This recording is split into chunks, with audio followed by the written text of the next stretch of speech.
Assalamualaikum warahmatullahi wabarakatuh. Perkenalkan, nama saya Vidi Aulia Putri. Saya adalah salah satu mahasiswa Universitas Terbuka dengan nomor induk mahasiswa 858998274. Saya berasal dari prodi S1 PGSD UPBJJ Jember.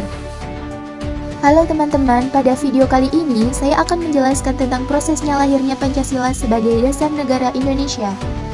Pancasila merupakan cerminan cita-cita luhur yang tertanam dalam budaya dan peradaban bangsa Indonesia, bukan sekedar daftar frasa. Pancasila memegang peranan penting dalam kehidupan berbangsa dan bernegara sebagai landasan negara. Tapi tahukah kamu bagaimana sebenarnya Pancasila lahir?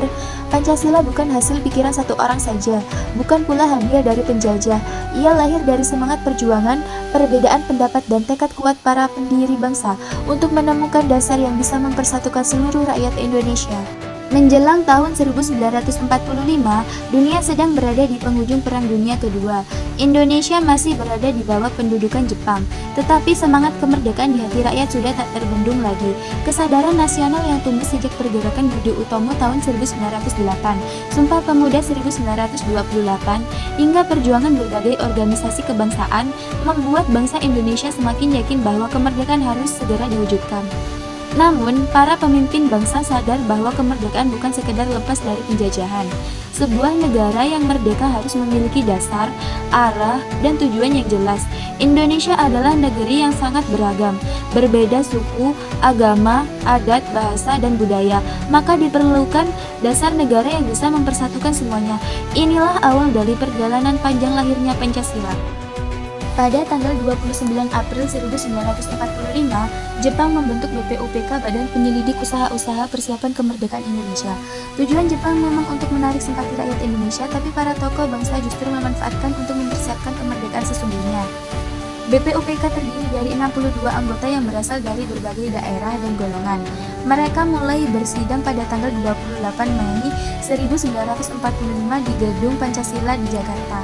Salah satu topik terpenting yang dibahas adalah apa dasar negara Indonesia merdeka nanti. Dalam sidang ini muncul banyak pandangan. Muhammad Yamin mengusulkan dasar negara yang terdiri dari 5 prinsip. Begitu pula Sutomo dengan gagasan negara integralistiknya. Namun momen paling bersejarah terjadi pada tanggal 1 Juni 1945 ketika Insinyur Soekarno menyampaikan pidato yang berjudul Lahirnya Pancasila. Dalam pidato itu, Soekarno menyampaikan 5 prinsip yang menjadi dasar negara Indonesia, yaitu yang pertama, kebangsaan Indonesia, internasionalisme atau perikemanusiaan, mufakat atau demokrasi, kesejahteraan sosial, dan ketuhanan yang berkebudayaan. Kelima sila ini kemudian oleh Muhammad Yamin dinamai Pancasila.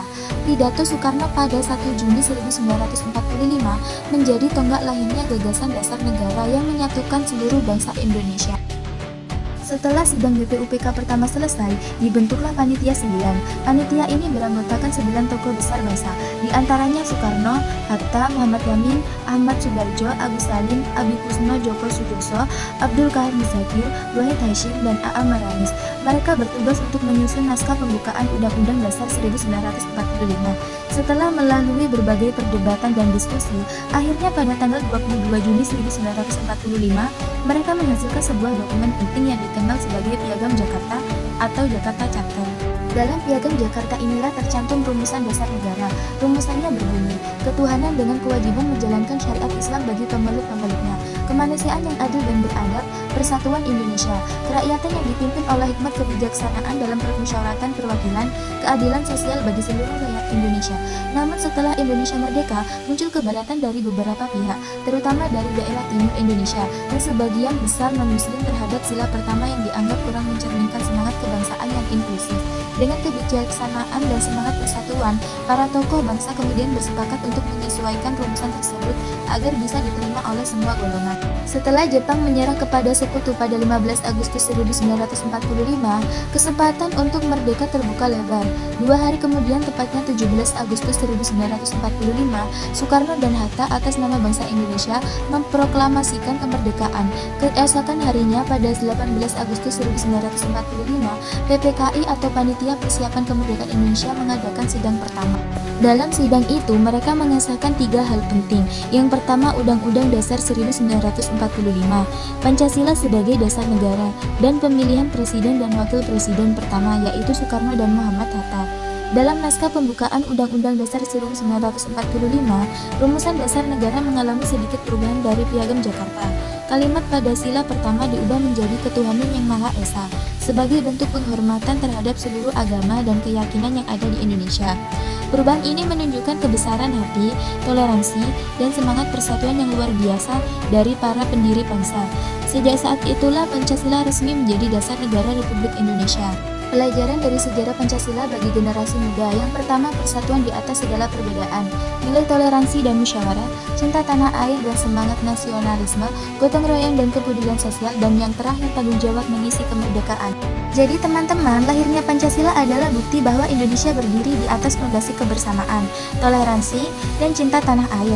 Pancasila bukan sekedar 5 sila yang kita hafalkan setiap Senin pagi, tapi pedoman hidup yang menuntun kita menjadi manusia Indonesia seutuhnya. Sebagai generasi muda, mari kita jaga semangat para pendiri bangsa, berani berpendapat, menghormati perbedaan, dan berjuang demi persatuan dan kemajuan. Kalau mereka dulu bisa memerdekakan Indonesia, mari kita hari ini harus bisa menjaga dan memajukannya. Sekian, terima kasih sudah menyimak. See you. Wassalamualaikum warahmatullahi wabarakatuh.